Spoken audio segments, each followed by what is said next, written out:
Mesdames et messieurs, bonjour. Fraternité Matin, le journal gouvernemental, connaît depuis quelques années des difficultés financières. L'État ivoirien a adopté en novembre 2017 un plan de redressement pour rendre la gestion opérationnelle de l'entreprise plus efficace et restaurer sa situation financière. Du côté des agents, l'on a assisté à des mouvements d'humeur depuis cette annonce.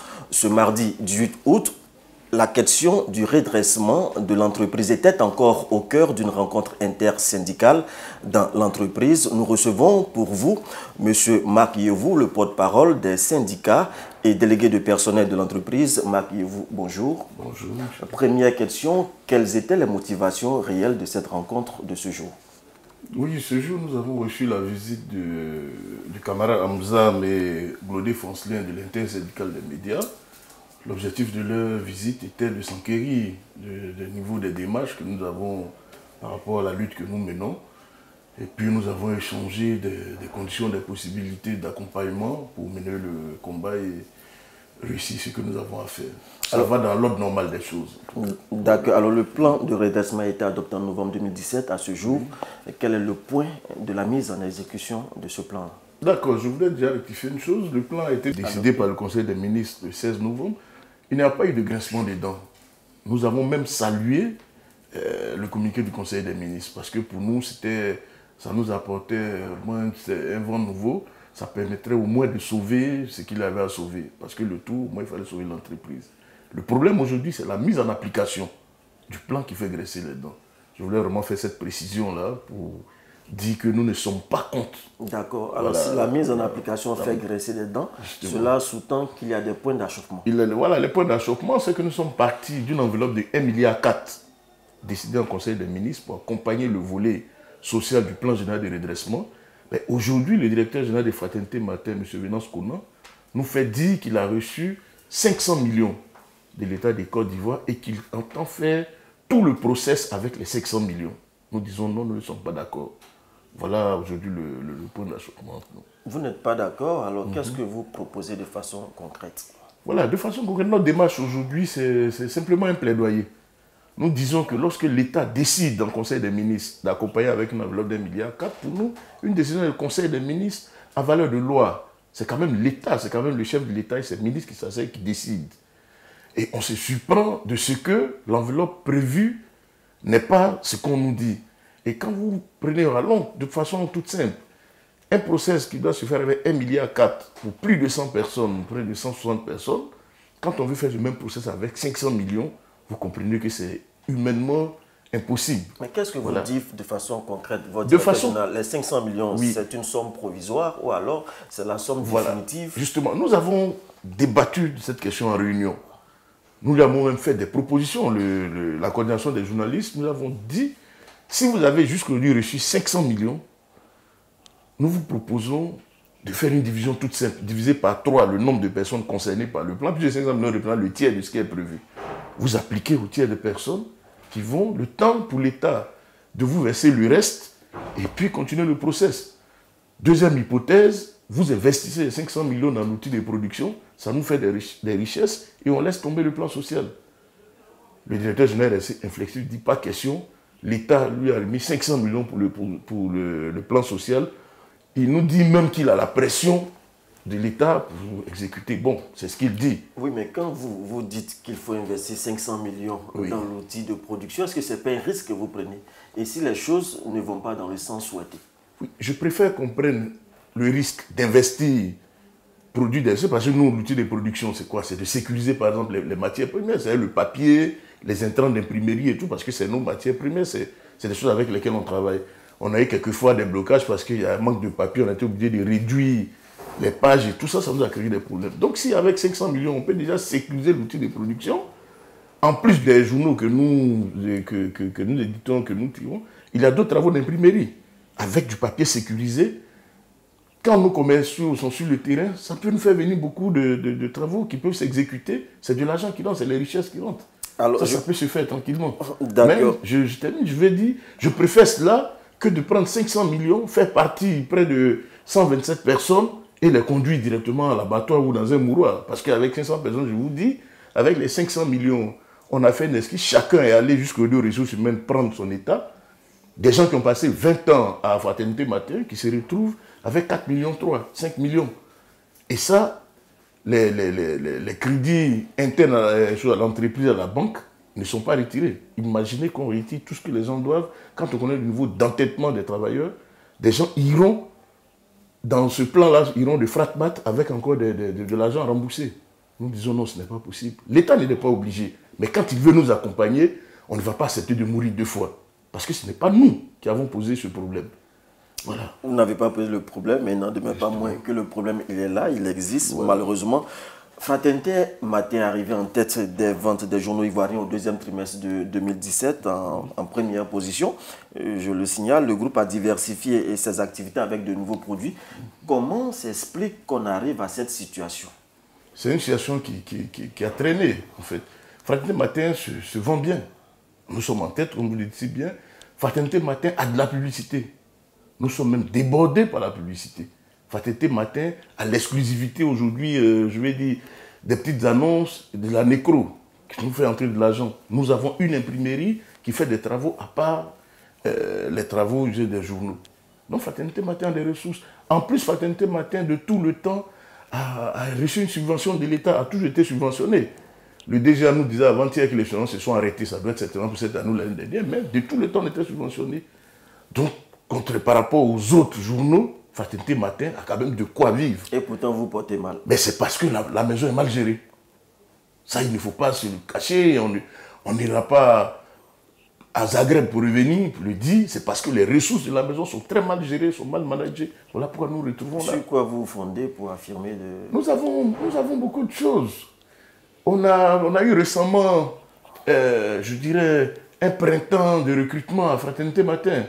On a eu un DG qui est passé récemment. Quand il est arrivé, il nous disait bon, qu'il fallait lui laisser le temps de prendre les gens qu'il faut pour mettre en place son dispositif et tout. Il a fait, il y a eu un printemps de recrutement.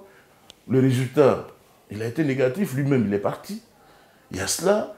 On a des chefs de département qui, depuis toujours, les salaires les plus hauts, c'était les chefs de département. Ils se sont levés un matin, en comité de direction, ils ont migré des chefs de département à directeurs. Ils sont passés du simple au triple ou au quadruple de leur salaire. Je vous parle en termes de millions. Aujourd'hui, à Fraternité Matin, vous avez des doublons, je dirais même des triplons, si on peut le dire ainsi, sur des postes. Un poste occupé par un individu, mais il y a 2 ou 3 salaires de personnes qui ont occupé, mais qui sont là, qui en réalité ne font rien. Bon, voilà. Ça, c'est vous qui le dites. Je le dis parce que nous vivons ces choses-là au quotidien. Nous en avons déjà parlé aux réunions. D'accord, vous aviez parlé tout à l'heure de recrutement.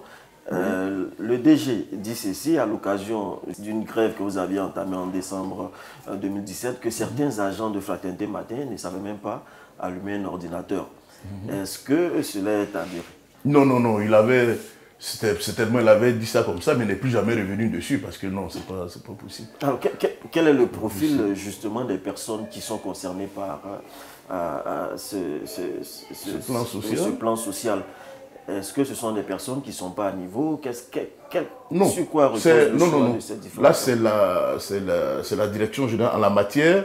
C'est l'employeur qui identifie les personnes qui doivent partir selon son plan de management. C'est lui qui décide.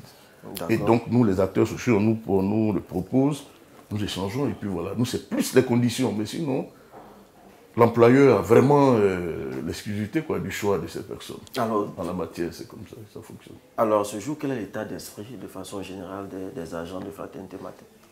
Aujourd'hui, les gens sont sonnés. Aujourd'hui, il y a, je dirais, une démotivation, parce que chacun se demande à quelle sauce il serait mangé. D'abord, parti, c'est déjà un problème.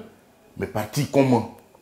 Lorsque nous sommes face à ce parti, comment, avec les 500 millions qu'on nous propose pour faire tout ce process-là, je vous dis qu'aujourd'hui, les gens n'ont plus la tête à quelque chose. Chacun s'interroge de quoi le lendemain sera fait. C'est pour cela, justement, que nous nous battons. Pour que le gouvernement apporte le milliard 4 prévu. C'est déjà que ce n'est pas beaucoup pour vraiment faire partie de quelqu'un qui se sacrifie. 1,4 milliard, ce n'est pas beaucoup par rapport au nombre de personnes visées. Mais déjà que ce 1,4 milliard là arrive et qu'on ait le sentiment vraiment qu'on est en train de faire une opération humaine. Mais avec 500 millions, je vous dis que ce serait la catastrophe. Est-ce que vous aviez entamé des démarches avec votre hiérarchie ou alors Le gouvernement. Oui, nous avons, au cours d'une réunion récemment, le directeur général a été clair avec nous. Il nous a dit que le gouvernement n'a pas respecté sa parole, le gouvernement n'a pas respecté sa signature en ne donnant pas le milliard 4. Ils lui ont remis 500 millions. On lui a dit, ok, si tant est que vous pensez que vos actions peuvent s'arrêter à là, nous, syndicats et délégués du personnel, nous allons entreprendre certaines démarches auprès de certaines oreilles attentives afin d'amener le gouvernement de mettre à disposition le milliard 4. Et dans cette veine, nous avons amené plein de courriers aux différentes institutions, notamment la grande chancellerie, la Commission nationale du dialogue social. Un peu partout, nous avons diversifié nos courriers, à notre tutelle et tout, pour leur expliquer vraiment l'enjeu de ce départ-là.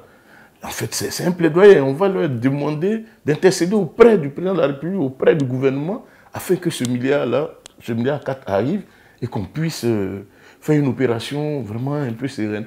Donc c'est vraiment un plaidoyer. Il n'y a pas de bras de fer, contrairement à ce que les gens pourraient raconter. Non, non, non. Nous sommes vraiment dans une logique de plaidoyer pour vraiment montrer à quel point il est nécessaire que les gens partent de façon humaine de l'entreprise. Voilà un peu notre démarche. Pour l'heure, les négociations semblent ne pas avancer, les travailleurs sont démotivés. Oui. Ils sont pratiquement à la fin de notre entretien. Marquez-vous, le pire est-il à craindre?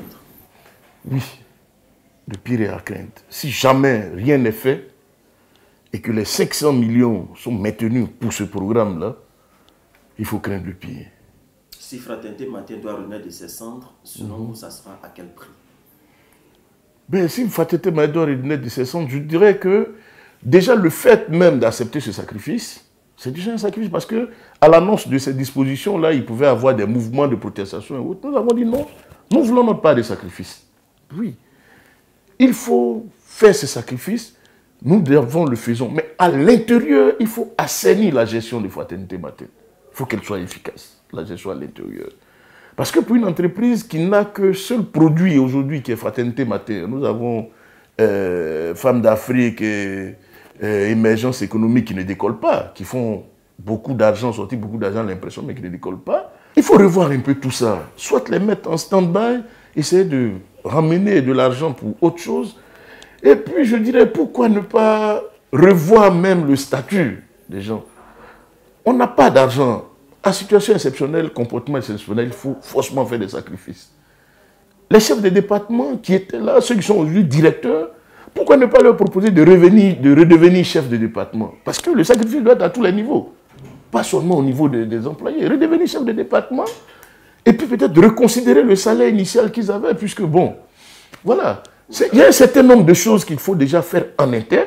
Il y a ceux qui ont été recrutés pour une tâche qui n'a apporté aucune plus-value, c'est seulement des poches financières qui partent. Il faut revoir tout ça. Quand on aura fini, je pense que les choses pourront se faire.